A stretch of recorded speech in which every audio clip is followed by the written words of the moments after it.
है r equal to 1 minus cos theta. इसमें सबसे पहले तो सिमेट्री निकालेंगे हम। फर्स्ट पॉइंट तो सिमेट्री का होगा, तो थीटा को अगर माइनस थीटा लिखते हैं तो इक्वेशन चेंज नहीं हो रही है, तो equation remains unchanged when theta is replaced by minus theta. तो मैं इसे शॉर्ट में लिख रहा हूँ, द कर्व इज सिमेट्रिकल। वो सब चीज़ तो मैंने बता रखी हैं। About symmetrical about initial line, ठीक है, इनिशियल लाइन के अबाउट सिमेट्रिकल है। फिर दूसरा पॉइंट था हमारा इसमें स्पेशल पॉइंट्स, आर की वैल्यू मैक्सिमम और जीरो। तो मैक्सिमम कब हो सकती है, जब कोस थीटा की वैल्यू कितनी हो, पाई हो, ठीक है ना। तो वह theta equal to pi, theta is pi, तो कोस पाई -1 हो जाएगा, और ये 1 और -1 तो +1 या कि 2a हो जाएगा। आर इक्वल टू 2a, जो कि मैक्सिमम है, ये लिख देंगे हम, ये वैल्यू मैक्सिमम होगी। और जीरो कब हो सकती है, जब ये वैल्यू 1 आए, यानी कि थीटा इक्वल टू 0 पर, थीटा इक्वल टू 0 पर आर की वैल्यू 0 होगी, वो ही मिनिमम होगी। ये हमने कुछ स्पेशल पॉइंट्स इसके निकाल लिए हैं। थर्ड में हम इसमें टेबल बनाते थे, इसकी टेबल बना लेंगे थर्ड में, ठीक है। या वो निकाल लो d r over d theta, तो d r over d theta कितना आएगा, इसका थीटा के रेस्पेक्ट में डिफरेंशियल करेंगे, ए का तो कुछ हो नहीं रहा, 1 का 0 हो गया, और कोस थीटा का माइनस साइन थीटा, तो ए साइन थीटा।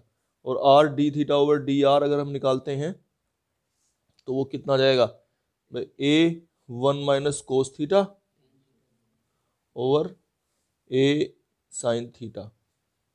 ए से तो ए कैंसिल हो गया, और ये R D theta D R कितना हो गया, tan फाई, और ये कितना हो गया, 1 minus 2 sine square theta by 2। जब इसको खोलेंगे और इसे 2 sine theta by 2 cos theta by 2, तो ये ऊपर तो बच रहा है हमारा 2 साइन स्क्वायर थीटा बाई 2, और नीचे आ गया डिनोमिनेटर में 2 sine theta by 2 cos theta by 2। 2 से 2 कैंसिल, और साइन थीटा बाई 2 से इसकी पावर कैंसिल, तो ये tan थीटा बाई 2 आ गया। और अब हम इसमें देखते हैं थीटा की वैल्यू 0, यानी ये tan फाई की वैल्यू 0 और पाई बाई 2 कब कब आएंगी। तो अगर इसको 0 रखते हैं तो ये 0 ही आएगा, ठीक है। तो इसका मतलब थीटा इक्वल टू 0 पर फाई इक्वल टू 0 है, और phi equal to 0 means the line theta equal to 0 is tangent, ठीक है ना।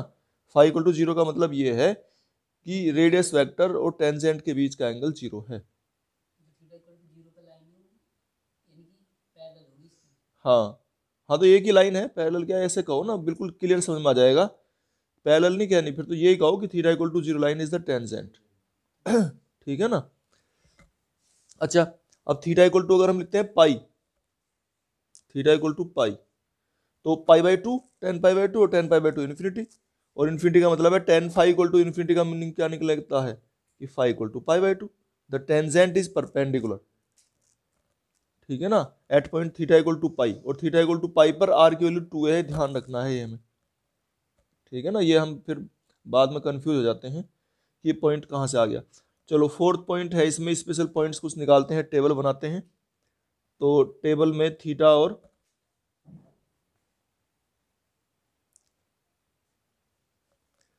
आर की वैल्यू लिखेंगे हम, थीटा और आर। तो बताओ इसमें क्या क्या रखा जा सकता है। थीटा, एक तो हम ये रख सकते हैं, थीटा की वैल्यू 0 से स्टार्ट करें, तो थीटा की वैल्यू 0 पर आर की वैल्यू 0, यहाँ से स्टार्ट होगा कर्व, ठीक है। फिर थीटा इक्वल टू और पाई बाई 3 रख लें, है ना, पाई बाई 3, तो पाई बाई 3 पे क्या होगा, कोस 61/2, तो a बाई 2 आ जाएगा ये। फिर 90 रखें, theta equal to pi by 2 cos pi by 2 0, तो r की वैल्यू a हो जाएगी पाई बाई 2 पर। फिर आगे और क्या रख सकते हैं, 2 पाई बाई 3 रख लो, 2 पाई बाई 3 यानी कि 120, तो कोस 120 की वैल्यू कितनी आएगी, -1/2, और -1/2 तो 3/2 हो जाएगा ये, 3a/2। और अगर पाई रख रहे हैं तो पाई पे भी हमने निकाल रखा है, थीटा इक्वल टू पाई पर आर की वैल्यू 2a आ रही है, ठीक है। तो इस तरह से हमने ये कुछ पॉइंट्स निकाल लिए हैं। तो ये हमारे पॉइंट हो गए, और क्या निकाल सकते हैं इसमें, 4 पॉइंट तो हो गए ये। बस अब कर्व खींचते हैं। तो ये हम जो है इसका कर्व जब बनाएंगे, ये कह रहा है इनिशियल लाइन के अबाउट सिमेट्रिकल है और थीटा इक्वल टू 0 पर आर की वैल्यू 0 है, और जो टेंजेंट्स हैं उन्हें भी खींच लेते हैं हम।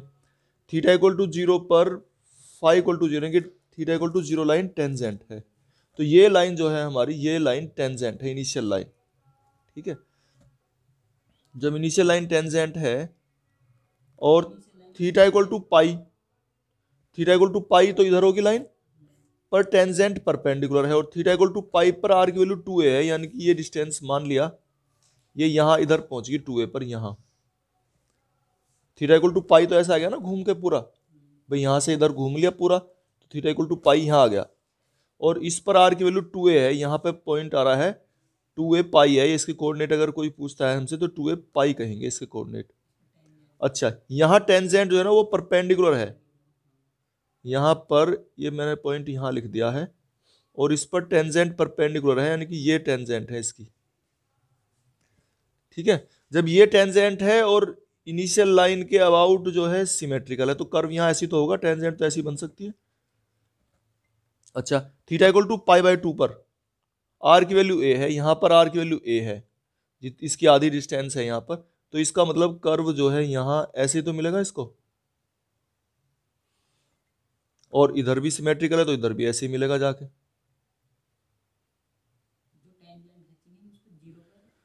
ठीक है, अब थीटा इक्वल टू 0 लाइन भी टेंजेंट है, थीटा इक्वल टू 0 लाइन तो यही तो है इधर को, अब ये टेंजेंट है और थीटा इक्वल टू 0 पर आर की वैल्यू 0 है, यानी कर्व यहां से स्टार्ट है। ठीक है ना, थीटा इक्वल टू 0 पर आर की वैल्यू 0 है, तो कर्व यहां से स्टार्ट है ऐसे करके। नहीं, टेंजेंट है ये लाइन, ये लाइन टेंजेंट है, अब तुम भूल जाओ थोड़ी देर के लिए, इसे भूल जाओ सब। ठीक है, ये पोल है हमारा, जहां से ओरिजिन है, जहां से स्टार्ट है। अब ये टेंजेंट लाइन है, इसको टेंजेंट कैसे बनाओगे बताओ भाई, यही तो बना सकते हो, ये ऐसे बना सकते हो, ये टेंजेंट लाइन तो ऐसे तो बनेगी, जो स्पर्श करती लाइन है उसे तो बोलते हैं टेंजेंट। तो ये जो लाइन है ये इस कर्व को स्पर्श कर रही है, टच कर रही है, उसी तो टेंजेंट कहेंगे। लेकिन थीटा इक्वल टू 0 पर आर की वैल्यू 0 है, तो इधर तो इसका मतलब है ही नहीं कर्व, जब कर्व स्टार्ट करता है तब आर की वैल्यू 0 है, तो इधर नहीं है इसका मतलब कर्व। तो अब यहां से जब ये स्टार्ट करेगा और घूमता, ये क्या बताया फिर इसने कि ये सिमेट्रिकल भी है, तो इसका मतलब इधर भी है, जैसा ऊपर की तरफ चलेगा वैसे नीचे की तरफ चलेगा। अच्छा, अब घूम क्यों रहा है, अब इसने कहा कि हमने और भी तो पॉइंट निकाल रखे हैं, अब घूमने तो यहीं से पता चलेगा। ये 60 डिग्री पर a/2 है, 60 भाई 60 डिग्री तो यही तो बनेगा एंगल। ठीक है, इसकी आधी डिस्टेंस होगी ये, ऐसे नाप के है ना आधी डिस्टेंस, तो ये a/2 यानी कि कहीं ऐसे ले लो, यहां पे हो जाएगा पॉइंट, 60 डिग्री पे यहां है। अगर हम चाहें तो इससे कम और भी ले सकते हैं, 30 डिग्री पे और कम आ रहा होगा, बताओ 30 डिग्री पे कितना आएगा। अगर हम 30 रखते हैं इसमें, cos 30 की वैल्यू क्या आ जाएगी, √3/2, और 1 माइनस √3/2 उसकी वैल्यू निकाल कर देखो कितनी आएगी। ठीक है, और 45 पे भी निकाल कर देखो, और फिर 90 पर ये a आ रहा है यहां पे, 90 पे देखो निकाल रखा हमने, 90 पे a है, तो इसका मतलब कर्व यहां भी है, और जब कर्व यहां भी है तो इन पॉइंट्स को मिला देंगे हम, मिलाओगे तो कर तो जब भी बनता है जब पॉइंट मिलाते हैं, नहीं तो टेंजेंट हमने यही तो खींची है, और फिर जैसा ऊपर होगा वैसे ही सिमेट्रिकल नीचे है, कर तो सिमेट्रिकल है ना ये, तो ये कार्डियोइड है। ठीक है, इसका याद रखना है, ये कार्डियोइड कहलाता है। इस तरह से ये ट्रेस करना है हमें पॉइंट। ठीक है, ये इस पर पड़ रहा है यहां पर ऐसे करके, में जो है ना दो चीज आती हैं, एक तो थीटा और एक आर। ठीक है, अब थीटा यहां थीटा कितना है, π/2 तो एंगल है ये, तो π/2 एंगल देखो इधर से बनना शुरू होगा एंगल, तो थीटा इक्वल टू π/2 यहां बैठेगा जाके। ठीक है, और थीटा इक्वल टू π/2 पर आर की वैल्यू कितनी है, अब ये तो यहां से स्टार्ट करके और यहां तक जा रहा है, ऊपर तक कहां तक जा रहा है, उसमें से हमें लिमिटेड करना है कहां तक, ए तक, तो ए पॉइंट इसका यहां ले रखा है हमने, ये इस लाइन पर ए पॉइंट लिया है हमने ये, हाँ 2a की कंपेयर में आधा, उसकी कंपेरिजन में आधे दूरी ली है, ये ऐसे लिया है। और फिर ये घूमता हुआ जब पाई एंगल बनाया तो इसने ये यहाँ आ गया, तो ये हमने 2a ले रखा है। अब ये theta equal to pi line तो आगे तक है, लेकिन उसमें से हमें 2a डिस्टेंस लेनी है केवल, ये इस तरह से करना है। ये जो है ये पैरामीट्रिक इक्वेशंस हैं, और पैरामीट्रिक के कर्व खींचने नहीं सीखे हैं, उसका क्या तरीका है तुमने ये नहीं सीखा है अभी तक। तुमने पोलर के सीखे हैं और कार्टिजन के, ये पैरामीट्रिक इक्वेशंस हैं। इसमें x इक्वल टू ये t में आ रही हैं पैरामीट्रिक इक्वेशंस, तो इनके लिए तरीका कुछ ज़्यादा नहीं है, ज़्यादा पॉइंट्स नहीं है इसमें। हम तो इसमें t की वैल्यू रख के और इन्हीं से निकाल लेते हैं, टेबल बनाने से ज़्यादा निकलते हैं ये क्वेश्चन। इसमें टेबल बनानी पड़ेंगी, उनके वैल्यू रखेंगे अलग अलग, फिर उन पॉइंट्स को मिला देंगे, ऐसे कर्व खींचता है इसका। कोई ज़्यादा बड़ा मुश्किल काम नहीं है इसमें, लेकिन फिर भी हम कुछ और पॉइंट्स बना लेते हैं अपनी तरफ से, एक दो पॉइंट इस तरह के। तो जैसे इसमें पहला पॉइंट हम ले लेंगे एक, तो इसमें dy/dx निकाल कर रख लो, उसकी जरूरत पड़ती है हमें। हाँ तो जैसे हम dx/dt लिखेंगे तो ये फाइंड dy/dx है ना, ये पॉइंट हो जाएगा हमारा फाइंड dy/dx। एक पॉइंट हम ये ले लेते हैं। तो dy/dx कैसे निकाल कर रखोगे भाई, dy/dt और अपॉन dx/dt। तो dy/dt कैसे निकालोगे इसका, ये a 1 का 0 और cos t का sin t, तो a sin t आ गया ऊपर, और डिवाइड में dx/dt आएगा ये, तो a 1 प्लस cos t, ये आ गया हमारा। अब a से a कैंसिल और sin t को हम लिख लेंगे 2 sin t/2 cos t/2।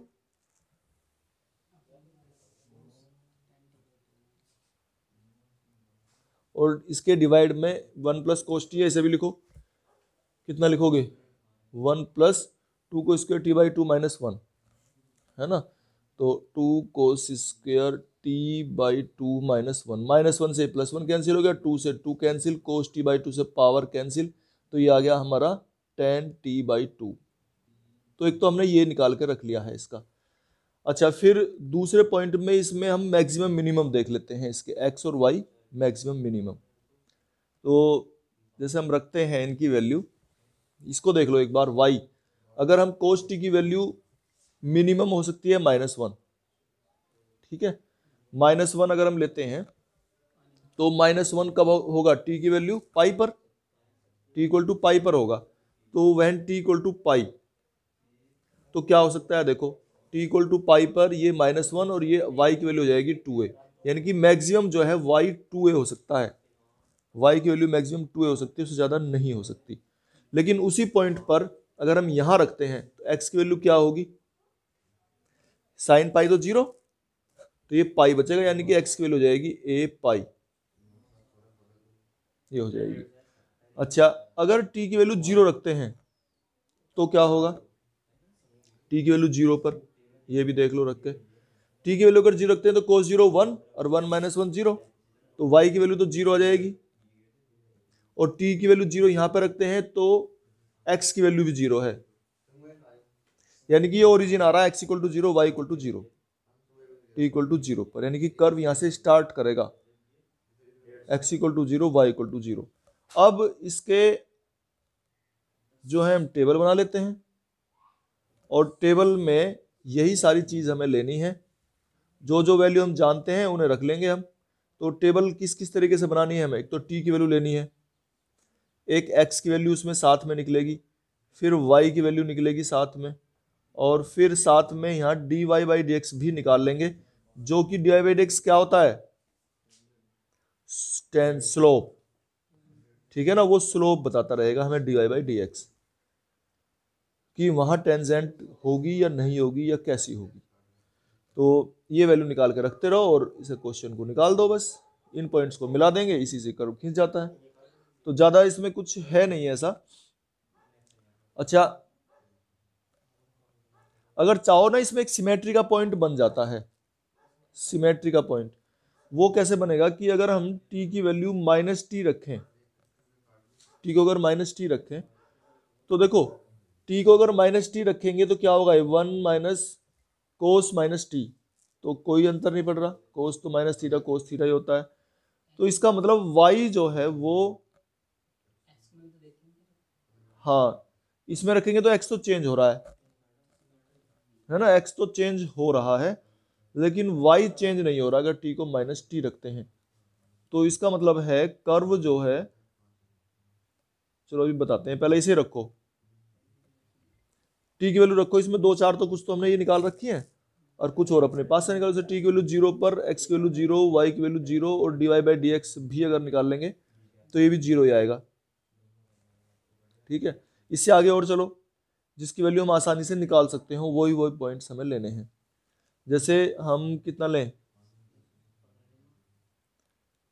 अब पाई बाई 2 पर निकल जा रही है आसानी से, लेकिन उससे पहले पाई बाई 6 देख लो, चलो t equal to pi by 6 पे देखो क्या होगी।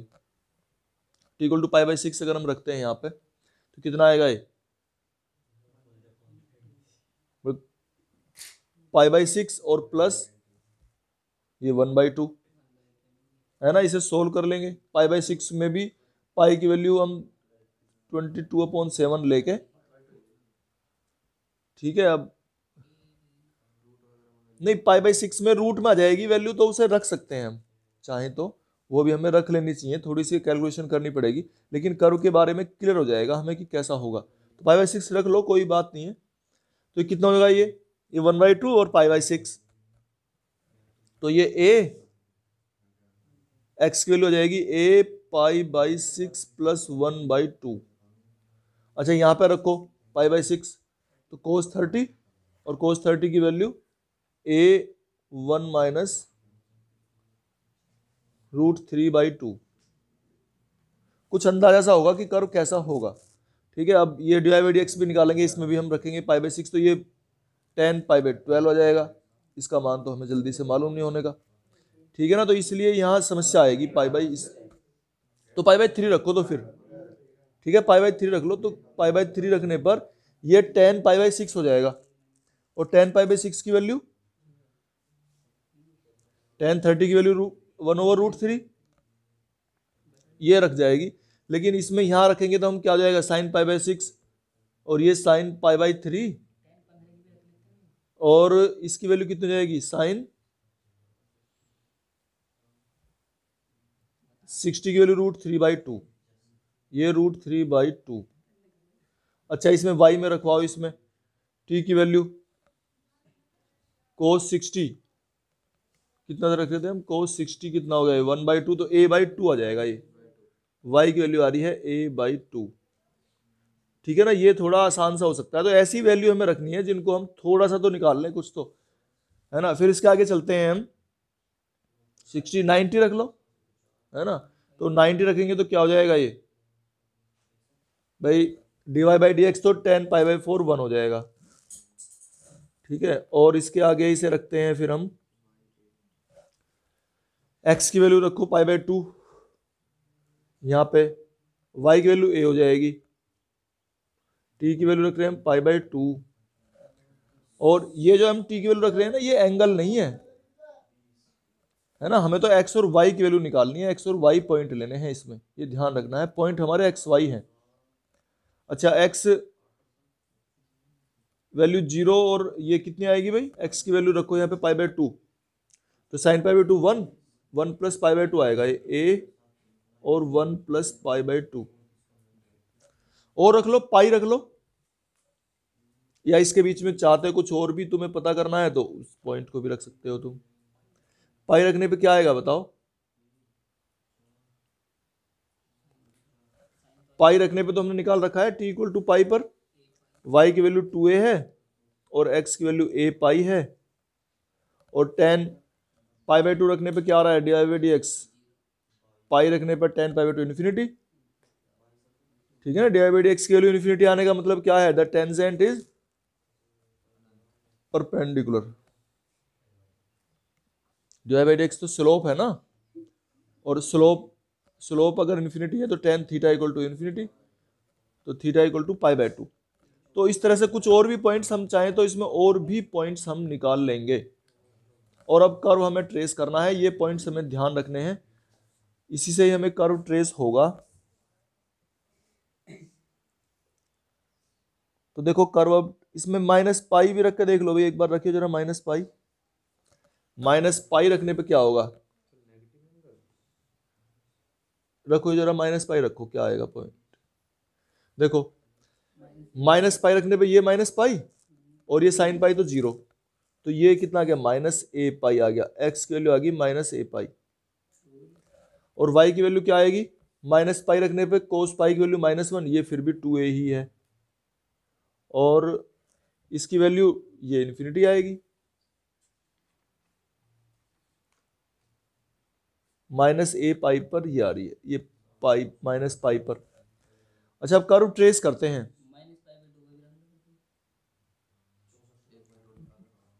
हैं तो देखो माइनस पाई बाई टू निकाल के रख लो, चलो माइनस पाई बाई टू पे क्या होगा, यहां रखो माइनस पाई बाई टू, तो sine minus pi by two तो माइनस वन हो गया, तो ये आ जाएगा कितना, a minus pi by two minus one. आगे चलो इसमें रखो, minus pi by two zero हो गया तो, और ये हमारा ए आ गया। आगे चलो 10 या पाई बाई फोर, ये माइनस वन आ गया माइनस पाई बाई टू रखने पर, यानी कि theta tan theta equal to one है ये एक तरह से, है ना। और tan theta equal to one का मतलब ये एंगल कितना आएगा, minus pi by four angle है ना, और ये plus pi by four angle है टेंजेंट का, ये इस तरह से बता रहे हैं हमें। तो अब कर्व ट्रेस करते हैं इससे हम, और अब देखो कर्व ट्रेस करने के लिए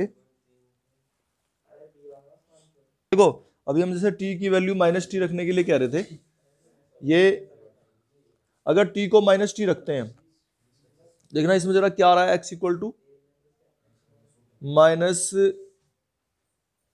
ये a और ये माइनस माइनस बार आ जाएगा, माइनस a और t प्लस साइन t, और y की वैल्यू क्या है, a one minus cos T, y की वैल्यू वही आएगी अगर t को हम माइनस टी रख रहे हैं, है ना। If you put t equal to t is equal to minus t रख रहे हैं, t को अगर माइनस टी से रिप्लेस कर रहे हैं, तो इसका मतलब क्या है, y की वैल्यू तो वही है लेकिन x की वैल्यू निगेटिव आ गई है, और अगर t पॉजिटिव रहे तो फिर ये पॉजिटिव था, यानी कि y की एक ही वैल्यू है और x की उसके लिए दो वैल्यू आ रही हैं। हाँ कि कर्व जो है ना निगेटिव साइड में नहीं है, कर्व निगेटिव साइड में नहीं है, y की निगेटिव नहीं है, y हमेशा पॉजिटिव ही आएगा, ठीक है ना। x तो आ सकता है निगेटिव लेकिन y निगेटिव नहीं आएगा, y हमेशा पॉजिटिव ही आएगा। इससे भी ये दो बात निकल रही हैं, और ये इंपॉर्टेंट कर्व है, मैं इसलिए बता रहा हूं, ये तुम्हें ऐसे भी याद रखना है कि ये कैसे खिंचता है। तो इससे है ना एक चीज ये भी निकलती है कि ये क्योंकि y की वैल्यू सेम आ रही है तो ये y एक्स के अबाउट सिमेट्रिकल है कर्व, क्योंकि y की वैल्यू सेम आ रही है, x की वैल्यू डिफरेंट आ रही है। अब देखो कर्व को कैसे हमें इसे बनाना है ट्रेस करने के लिए, एक्स एक्स और वाई एक्स हमने बना लिए, ठीक है। अब इसमें पॉइंट्स हमें लेने हैं, जैसे t इक्वल टू जीरो पे एक्स भी जीरो वाई जीरो है, तो कर्व यहाँ से स्टार्ट है, ठीक है, और dy by d x zero है, यानी कि टेंजेंट जो है वो जीरो एंगल बना रही है एक्स एक्स के साथ, ठीक है। ये टेंजेंट लाइन है, चल रहा ना, ऐसे मालूम हो रहा है, ये जो एक्स एक्स है हमारी ये टेंजेंट लाइन है, तो कर्व ऐसे ही तो होगा यहाँ से, क्लियर है। आगे चलते हैं, पाई बाई टू पे लो चलो, तो ये t equal to pi by two पर टेंजेंट जो है वो पाई बाई फोर एंगल बना रही है ना। टेन पाई बाई फोर की वैल्यू वन होती है, ये स्लोप तो दिया हुआ है इसका। अच्छा x की वैल्यू तो ये है और y की वैल्यू a है, तो a ये कितनी हो सकती है, लगाओ इसका अंदर 1.57 भाई 3.14 होती है ना फाई की वैल्यू, तो ये 1.57 और 1 2.57 होगी, तो x की वैल्यू तो है 2.57 और y की वैल्यू है a, यानी कि कहीं यहां पर होगी, ऐसे ले लिया हमने, ठीक है ना। ये x की वैल्यू है, ये y की वैल्यू है, और टेंजेंट a तो कुछ भी ले सकते हैं, इससे ज्यादा बड़ी समस्या नहीं है, a को 2 3 कुछ भी अपनी मर्जी से मान लेंगे। अच्छा फिर आगे चलते हैं, हाँ अच्छा ये कितना हो गया, x की वैल्यू a पाई, a को 1 भी ले लो चाहे, ठीक है, a को 1 ही रख लो, इससे कोई दिक्कत नहीं है। अच्छा x की वैल्यू ए पाई का मतलब 3.14 हो गया, और y की वैल्यू 2a है, तो y की वैल्यू 2a है, यहां पर होगी मान लिया, ठीक है। और इसमें क्या कह रहा है, स्लोप जो है makes an angle π/2 with x axis. Infinity का मतलब यही तो है, स्लोप इन्फिनिटी का मतलब क्या है कि टेंजेंट जो है, यहां पर टेंजेंट है ये लाइन, और यहां इसका मतलब इन पॉइंट्स को मिला देंगे हम, ये पॉइंट मिला दो।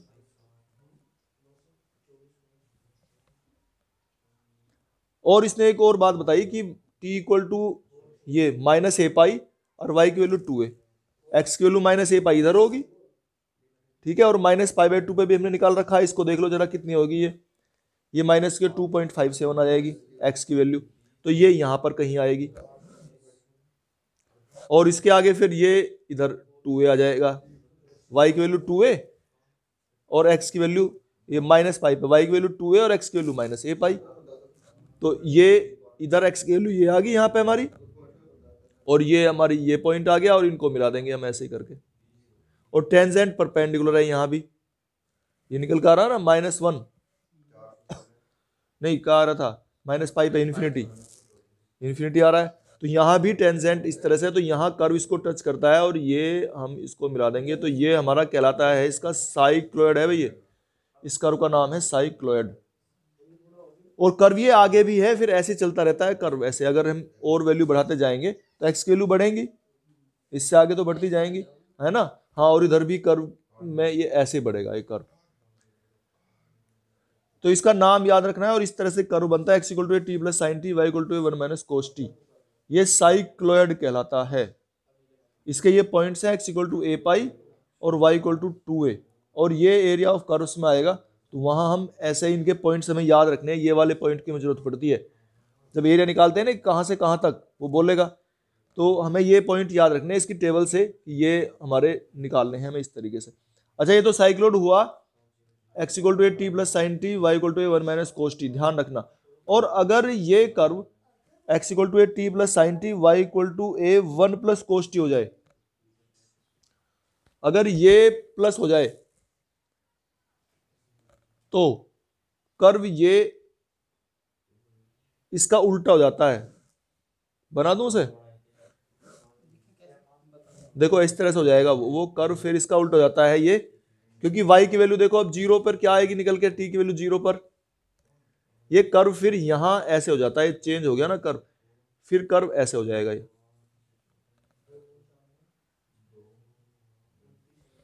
अगर ये प्लस हो गया तो ये भी साइक्लोइड ही है, ये याद रखना है, अगर ये प्लस और ये माइनस है तो सीधा है, और दोनों अगर प्लस हैं तो फिर ये उल्टा हो गया, ये भी साइक्लोइड ही है। और एक और है, अगर दोनों माइनस हो गए, ये भी माइनस और ये भी माइनस, ये दोनों अगर माइनस हो गए, तो फिर कर्व जो है वो यहां से स्टार्ट है, ये भी तो है क्वेश्चन इसमें, ये 13th क्वेश्चन है, ठीक है, ये भी उल्टा ही है, लेकिन ये कर्व फिर यहां से स्टार्ट है, थोड़े थोड़े से अंतर है, फिर कर्व यहां से स्टार्ट है, बनेगा तो ऐसे ही, ये कर्व फिर यहां से स्टार्ट होगा, क्योंकि इसमें चेंज आते रहेंगे ना उसके अकॉर्डिंग, तो ये कर्व फिर ऐसे बनेगा। तो ये 3 तरह के कर्व बनते हैं, इससे 3 तरह के क्वेश्चन बन जाते हैं, ये तुम्हें याद रखने हैं कि कैसे कैसे कर्व बनाए हैं हमने। तो ये कर्व है, और इस कर्व में देखो पावर जो है ना, इसमें ये फ्रैक्शन में आ रही है, इस तरह कोई क्वेश्चन नहीं आया है अब तक, तो इसको सोल्व करने के लिए एक बार थोड़ा सा इसे ट्रेस करने के लिए क्या करते हैं हम, ये ए को यहां ले आएंगे, इसके डिवीजन में ए को उठाते हैं वहां से, तो ये अगर हम इसको ऐसे लिख दें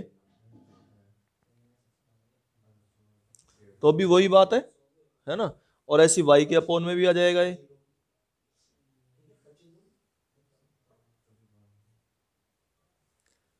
और ये 1 आ जाएगा यहां पे, तो इस कर्व को ऐसे भी लिखा जा सकता है।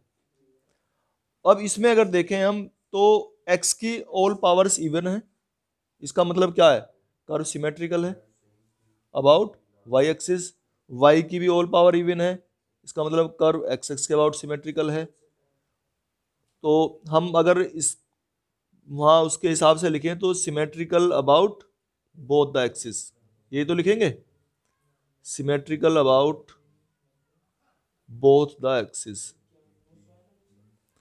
दोनों एक्सिस के अबाउट सिमेट्रिकल है। अच्छा, अगर x को y और y को x में इंटरचेंज करें तो भी कोई अंतर नहीं पड़ रहा है कर्व पे, इसका मतलब अपोजिट क्वाड्रेंट में भी सिमेट्रिकल है। और अगर x को -x और y को -y रखें तो भी कोई अंतर नहीं पड़ रहा है, तो तब भी x को -x और y को -y रखें तो भी कोई अंतर नहीं पड़ रहा है, इसका मतलब ये कर्व जो है वो y = x लाइन के अबाउट भी सिमेट्रिकल है। ठीक है ना, symmetrical about line y = x, ये मैंने शॉर्ट में लिख दिया है, y = x, इसके अबाउट भी सिमेट्रिकल है और अपोजिट क्वाड्रेंट में भी सिमेट्रिकल है। ये छोटी छोटी सी दो एक बात तो हम यहाँ से निकाल सकते हैं। अच्छा, इसको जो है हम पैरामीट्रिक फॉर्म में भी चेंज करके देखेंगे एक बार, क्योंकि और ये फ्रैक्शन में होने की वजह से कुछ और चीज इसमें नहीं निकल पाने की है, हमारे लिए dy/dx मुश्किल हो जाएगा थोड़ा सा, तो इसलिए इसको पैरामीट्रिक फॉर्म में चेंज कर लेते हैं। और जब पैरामीट्रिक फॉर्म में देखो, यहाँ हम x² को देखें, ये पावर 1/3 भी आ रही है, इधर 1 भी लाना है हमें, तो x की value a cos cube t अगर लिख लेते हैं, x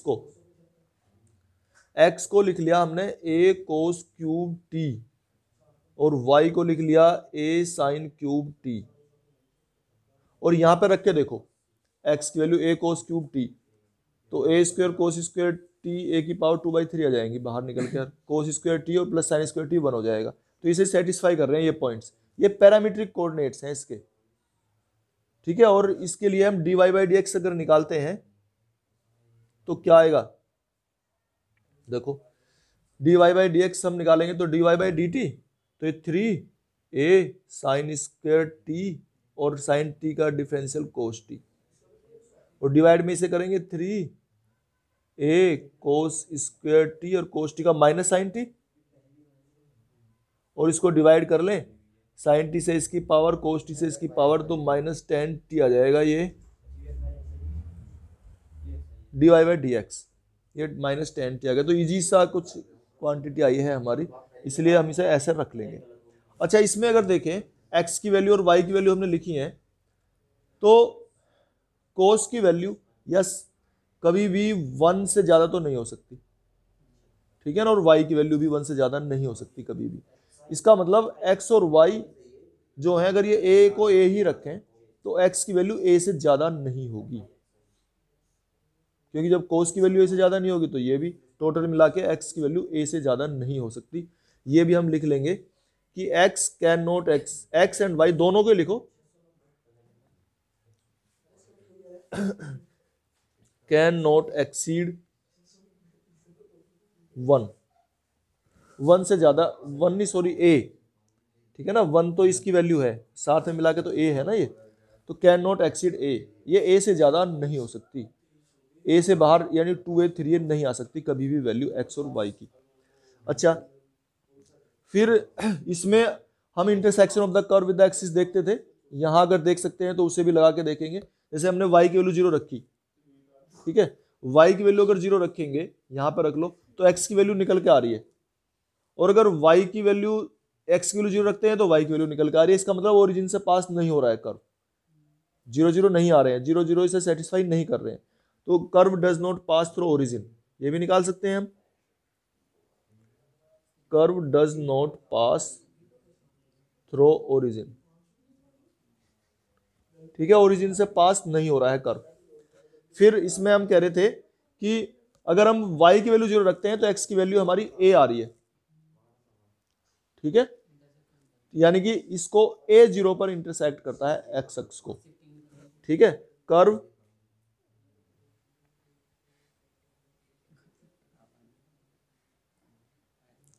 intersects x axis at a0, ठीक है भाई, a0 पे इंटरसेक्ट कर रहा है। और इसी तरीके से कर्व इंटरसेक्ट्स y एक्सिस को भी इंटरसेक्ट कर रहा है एट 0a पर y एक्स को इंटरसेक्ट करता है और x एक्स को इंटरसेक्ट करता है a0 पर। अच्छा, इन पॉइंट्स पर अगर हम चाहें a0 पर, तो हम dy/dx की वैल्यू निकाल सकते हैं, यहाँ से टेंजेंट के बारे में मालूम कर सकते हैं a0 पर। ठीक है, अब इसके लिए अब कर्व ट्रेस करना रह गया बस हमें। ठीक है, हाँ, क्या आएगा बताओ? x⁴ 2/3 इक्वल टू a⁴ 2/3 आएगा जब y को 0 रखेंगे। जब x की वैल्यू इधर तो है x⁴ 2/3 और इक्वल टू है a⁴ 2/3, तो x की वैल्यू a नहीं आएगी निकल के? हैं? यही तो आएगी x की वैल्यू a। तो कंपेयर, सेम ही तो है, पावर सेम है, तो इसका मतलब बेस सेम है दोनों के। तो इस तरह से a0 और 0a पॉइंट्स हमारे निकल के आए हैं जहां पर ये इंटरसेक्ट करता है। अब हम कर्व को ट्रेस करेंगे, कर्व ट्रेस कर लेते हैं। इसके बाद देखो, अब a0 पर हम टेंजेंट निकाल सकते हैं। पॉइंट है हमारा a0 और 0a, इन पॉइंट पे हम टेंजेंट और निकाल कर रख लें एक बार। 6 पॉइंट बना लो उसे, या इसी में लिख लो। तो टेंजेंट एट a0, देखो a पॉइंट कैसे बनेगा? x की वैल्यू a है, ये यहां देखो, अगर t की वैल्यू 0 होगी तो x की वैल्यू a है। ठीक है, और t की वैल्यू 0 पर y की वैल्यू 0 है, तो यानी कि ये पॉइंट आ सकता है t = 0 पर। a0 जो पॉइंट है t = 0 पर है, और t = 0 पर टेंजेंट निकाल लेंगे हम। यहाँ पे क्या आ रही? dy/dx = 0, यानी कि स्लोप जो है टेंजेंट की वो 0 है, यानी कि जो x अक्ष है वही टेंजेंट है हमारा। ठीक है ना, x अक्ष ही टेंजेंट है। t = 0, dy/dx = 0 का मीनिंग क्या निकलता है भाई? dy/dx = 0 है, यानी कि slope makes an angle 0 with x axis, इसका यही तो मीनिंग है। अच्छा, अब ये 0a पॉइंट देख लो, 0a पॉइंट, ये 0 कब बनेगा? ये π/2 पर। ठीक है ना, तो tan π/2 यानी कि ये हो गया t की वैल्यू π/2। t की वैल्यू जब हम π/2 लेंगे और y की वैल्यू फिर a आ जाएगी, तो देखो अपने आप ही आ गया 0a। ठीक, लेकिन फिर इसकी वैल्यू निकाल लेंगे हम dy/dx की, तो कितनी आ रही है ये dy/dx? इन्फिनिटी। इसका मतलब क्या है कि tangent is perpendicular to x axis, but 90 degree का एंगल आ रहा है। ठीक है ना, तो ये चीज हम निकाल लेंगे यहां से। और अब इसको कर्व को हम ट्रेस करते हैं। तो अब ये जो है हम कर्व को ट्रेस कर लेंगे, इसमें x x y x के अबाउट सिमेट्रिकल है कर्व। ठीक है, और a0 पॉइंट है इसमें, और 0a पॉइंट भी है, a0 और a0a। इससे ज्यादा नहीं हो सकता कर्व की वैल्यू, इसकी x की वैल्यू जो है a से ज्यादा नहीं हो सकती, y की वैल्यू भी a से ज्यादा नहीं हो सकती, ये हमने निकाल लिया है। और इस पॉइंट पर ये टेंजेंट लाइन है हमारी, इस पॉइंट पर। तो जब ये टेंजेंट लाइन है, इससे ज्यादा इधर तो हो ही नहीं सकता, तो इसका मतलब कर्व फिर इधर ही है। ठीक है, उधर तो है ही नहीं, तो कर्व इधर है, और टेंजेंट है तो इसको टच करके जा रहा है कर्व, टेंजेंट लाइन को। फिर यहां पे आ जाओ, यहां पर ये भी टेंजेंट है, tangent makes an angle π/2 with x axis. ठीक है, ये परपेंडिकुलर है, तो यहां भी कर्व a से ज्यादा तो हो नहीं सकता, y की वैल्यू a से ज्यादा तो हो ही नहीं सकती, यानी कि इससे नीचे नीचे है, तो इसका मतलब कर्व यहां इसको टच करके जाएगा ऐसे।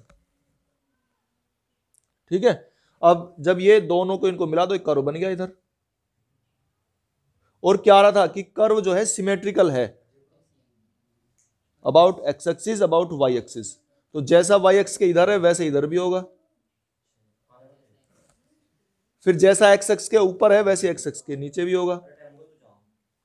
ठीक है, ये और ये इधर हो गया ये।